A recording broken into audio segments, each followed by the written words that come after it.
Қалайсыңдар? Мен Аян. Иә.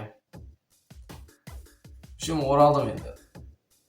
Енді мен композитормын ба деген видеодан кейін енді қайтадан видео шығып қалды. Негізі ұзақ уақыт күткен жоқ, бірақ өзіме ұзақ уақыт күткендей болып көрінді. Бірақ уже жаздың бірінші айы бітті. Иә. Енді тек қана шілде мен тамыз қалды. Ал маусымның 28-і менің туған күнім. Білмеймін енді. 15 қалғанда болдым ғой мен. Бірақ бұрынғыдай сезім жоқ, кәдімгідей қатты қуанатындай. Күнде тұрған кезде энергия тасып тұрады, кәдімгідей музыка қосып келіп кеткім келеді. Обед басталады, обедте ботаға дайындаласың. Сосын тағы шамалы ұйықтайсың 5-терде, әрі қарата огород, қой келеді. Күн қайталанып жатыр. Туған күнде бір өзгеше болады деп айта алмаймын, бірақ мектеп әкем ақша беріп күн кішкене қуанып қалдым. Бірақ қызықсыз туған күндер. Кішкентай кездері дым берген жоқ қой туған күндерде.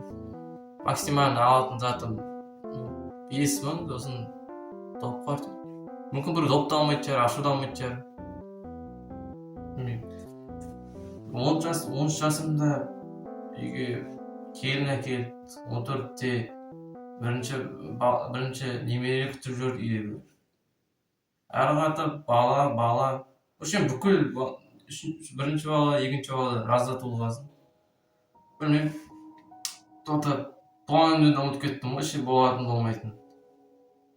Соңғы туған күнде вообще мен қалада болдым. Қалада болған сияқты мен. Дым болған жоқ вообще. Ауылға өз жаңбыр жауды ма, түк қызық болған жоқ. Білмеймін, ешкімге келгенімде. Үйге сюрприз болып, ертең ауылда туған күн болып жүремін ба дедік. Кішкентай кезде бәрін айтатын едім ғой. Үйде біреуден кәмпит алып шығатын еді. Біреу деген айтсам болады. Біреу тегін үйіне барып шай ішіп алуға болады, просто кіре саласың. Бәрі құттықтайтын. Қазір телефон заманында білмеймін, тек үйде отыру ғой.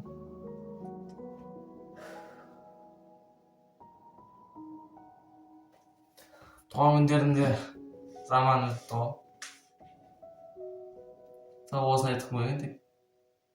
Енді мен сценаристім істеп отырмын, просто ойланып отырмын басыма келгенде. Сосын бүйтіп отырамын да айтып отырмын. Солай видео түсіріп отырмын.